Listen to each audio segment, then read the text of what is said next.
कृष्ण भक्ति में जो सर्वोपरि है वो है श्रीमद् भागवत। कृष्ण के जितने भी चीज़ें हैं, कृष्ण की जितनी भी भक्ति है, उसका निचोड़ है, यानी कि उसका जो क्रीम है, जो मत के निकाला गया है कृष्ण शास्त्रों में से, वो है गीता, भागवत गीता। अब भागवत गीता के अंदर जो अध्याय हैं, इसके अंदर 18 अध्याय हैं। जैसे आप लोग कुछ पढ़े लिखे हैं, मतलब ज्ञानी हैं, कि इसका स्मरण करते हैं तो आपको ज्ञान होगा कि इसके 18 अध्याय हैं। तो मैं 18 अध्याय के विषय में आपको कुछ बताना नहीं चाह रहा हूँ, वो तो क्या आप पढ़ेंगे तो आपको सब मिल जाएगा, बड़ा लंबा प्रकरण हो जाता है 18 अध्याय का। तो मैं आपको मुख्य रूप से ये बताना चाह रहा हूँ कि जो 18 जो अध्याय है, उन अध्यायों के अंदर किस अध्याय से हम अपने किस दुख को हम उस अध्याय के द्वारा दूर कर सकते हैं। तो उन 18 अध्याय के अंदर कौन से अध्याय से हमारी कौन सी पीड़ा से हमको मुक्ति मिल सकती है, ये मैं आपको संक्षिप्त में बताना चाह रहा हूँ। तो प्रारंभ करते हैं। सबसे पहले गीता का प्रथम अध्याय। गीता के प्रथम अध्याय के अंदर सबसे जो दुख देने वाला ग्रह, सुख देने वाला ग्रह है शनि। शनि का कोई भी विषाद अगर आपके अंदर है, तो शनि के उस विषाद को दूर करने के लिए आप गीता के प्रथम अध्याय का पाठ करें। नियमित रूप से आप उसका पाठ करें तो आपको शनि के विषाद से मुक्ति मिल जाएगी। दूसरे अध्याय के अंदर भगवान कृष्ण की दया प्राप्ति, यानी कि आप भगवान, दूसरा अध्याय करने से भगवान कृष्ण आपके ऊपर बड़े कृपालु रहते हैं और भगवान कृष्ण आपसे बड़े प्रसन्न रहते हैं।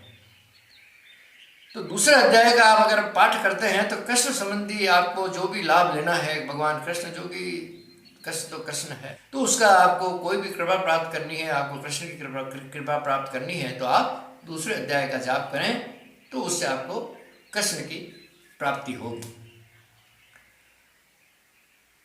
तीसरा है शंका समाधान। तीसरे अध्याय के अंदर शंका, यानी कि आपके मन में कोई भी शंका है, अरे यार ये करूँ कि नहीं करूँ, अरे यार ये ऐसा करूँगा तो क्या हो जाएगा, अरे यार ये बात क्या है, अरे वो क्या है, किसी भी प्रकार का मन में आपके संशय पैदा होता है, शंका पैदा होती है, आप कोई निर्णय नहीं ले पाते हैं, ऐसी स्थिति के अंदर आपको गीता का तीसरे अध्याय का पाठ नियमित करना चाहिए। जैसे ही आप इसका तीसरे अध्याय का पाठ नियमित करेंगे तो आपको उससे मुक्ति मिलेगी और आपको शंका का समाधान हो जाएगा, आपकी निर्णय लेने की क्षमता बढ़ जाएगी। अब आते हैं चौथा है अध्याय इष्ट साधना के लिए, यानी कि आपका जो भी इष्ट बल है, चाहे शिव जी हैं, चाहे कृष्ण हैं, चाहे राम हैं, चाहे हनुमान जी हैं, गणेश जी हैं, दुर्गा जी हैं, आपके कोई भी इष्ट जो आपका है, वो इष्ट को आपको साधना है। आप चाहते हैं कि इष्ट की कृपा मेरे पे हमेशा बनी रहे, तो उस इष्ट की साधना के लिए आपको गीता का चौथा अध्याय आपको पाठ करना है। तो चौथे अध्याय के अंदर आपकी इष्ट की साधना का उल्लेख मिलता है, इससे आपको इष्ट आपका प्रसन्न हो। 5वें अध्याय के अंदर द्वंद्व का निर्णय वही है, थोड़ा 5वें छठे इसमें चौथे से कुछ मिलता है, हालांकि चौथा इष्ट के द्वारा है, लेकिन 5वां है द्वंद्व, यानी कि किम कर्तव्य मोड़।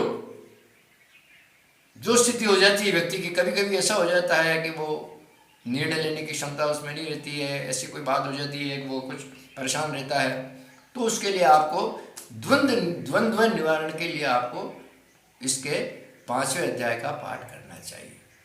छठा है समय का बदलाव। छठे अध्याय के अंदर जैसे समय परिवर्तनशील है, समय बराबर बदलता रहता है, व्यक्ति की विचारधारा बदलती है, समय भी बदलता है, आज वो समय वो कल नहीं रहता है। ऐसे समय के अंदर आप परेशान हो जाते हैं कि यार पहले तो मैं इतना ऐसा था और आज मैं ऐसा हो गया हूँ। ऐसी स्थिति के अंदर आपका दिमाग खराब हो जाता है, यार ये कैसे क्या होगा। तो ऐसी स्थिति के अंदर आपको छठे अध्याय का पाठ करना है गीता के, उससे आपको समय के बदलाव के संबंधी आपको कोई भी आपको परेशानी का सामना नहीं करना पड़ेगा।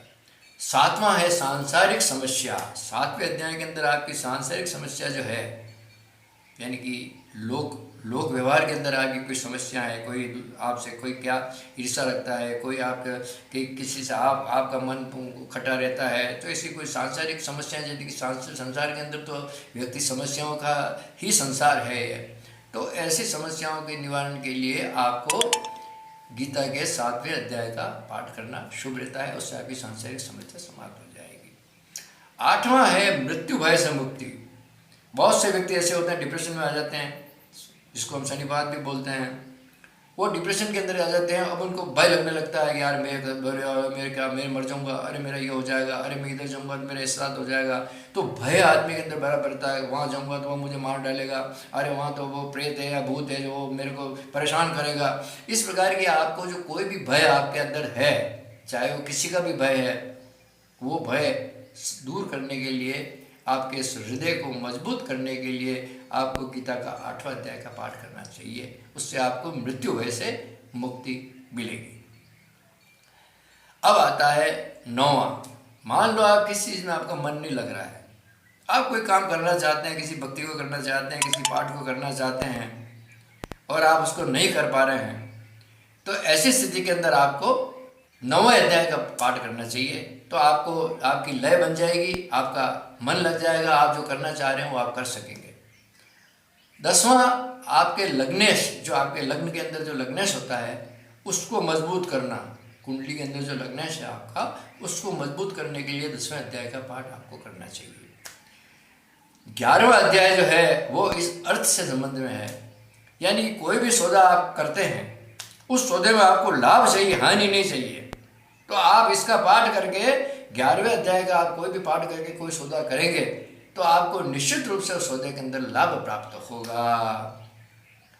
12वां अध्याय के अंदर प्रारब्ध का बंधन, यानी कि पुराने समय में आपका प्रारब्ध जो है, उस प्रारब्ध के अंदर आप कहीं बंधे हुए हैं, उस प्रारब्ध के अंदर आपको कोई परेशानी हो रही है, तो उस प्रारब्ध का बंधन से मुक्त होने के लिए आपको गीता का 12वां अध्याय का पाठ करना चाहिए। अब जो 13वां अध्याय है वो इस दुनिया से संबंधित नहीं है। जैसे पुराने जमाने के लोग 1 सेकंड में आकाश में जाते थे, किसी भगवान से मिल जाते थे, वापस आ जाते थे। जैसे आप इनमें रामायण वगैरह, महाभारत वगैरह में आप देखते हैं, पुराने लोग कहाँ के कहाँ पहुँच जाते थे, कहाँ के करके आ जाते हैं। तो ये जो संबंध है दूसरी दुनिया में, जैसे हमारे ये भी कहते हैं उन्नतश्री आती है, वो उसमें लोग आते हैं और ये है वो अजीब अजीब प्रकार के उनके चेहरे होते हैं, हमने उनको कोई नाम भी दे रखा है। तो ये जो चीज़ें हैं ना, ये जो दूसरी दुनिया से आपको अगर संबंध बनाना है, दूसरी दुनिया के विषय में जानना है इस पृथ्वी लोक को छोड़ करके, तो आप 13वें अध्याय का पाठ करेंगे तो आपको दूसरी दुनिया से आपका संबंध जुड़ने की संभावना पूरी बनी रहती है। अगर आप चाहते हैं मैं परा चीज़ को देखूं, परा चीज़ को समझूं इस पृथ्वी के अलावा, तो आपको ये अध्याय है, आपको 13वां अध्याय ये आपको वो लाभ देगा। 14वां अध्याय अकस्मात लाभ। आपको मालूम है कोई प्रॉपर्टी डिस्प्यूट है, आपको उसमें मिलना चाहिए, आपको वो प्रॉपर्टी आ सकती है, अब वो अभी तो आ नहीं रही है। तो उस अकस्मात लाभ को प्राप्त करने के लिए, जैसे अचानक सामने वाले का बुद्धि फिरती है और वो देखता है यार मैं निर्णय में ले रहा हूँ जो गलत है, मेरे को ये निर्णय लेना चाहिए, और 1 सेकंड में अपना डिसीजन चाह रहा, अपनी जो सोच है उसको बदल के और वो आपके हित में सोच लग देता है। तो 14वां अध्याय से अकस्मात लाभ के लिए आपको लाभ दिलाता है। 15वां है संभावनाएं। निकट भविष्य के अंदर आप क्या करना चाहते हैं और उसके लिए आपको विचार नहीं कर पा रहे हैं, आप निकट भविष्य में आपकी प्लानिंग है वो आप कैसा करना चाहते हैं, तो इसके लिए आपको 15 अध्याय का आप अध्ययन करेंगे तो आपकी संभावनाएं जो है उनको बल मिलेगा। 16वां अध्याय शक्ति संतुलन। शक्ति संतुलन आप समझ ही जाएंगे हैं कि शक्ति संतुलन बराबर बना रहे, आपका शक्ति का जो संतुलन है वो बराबर बना रहे, न आपको कभी आप प्रसन्न हो, न आपको कभी क्रोध की उत्पत्ति हो, एक जैसा आपका व्यवहार रहे, एक जैसी आपके मन रहे। तो इस शक्ति संतुलन के लिए, तो शक्ति संतुलन के लिए आपको 16वां अध्याय आपको काम देगा।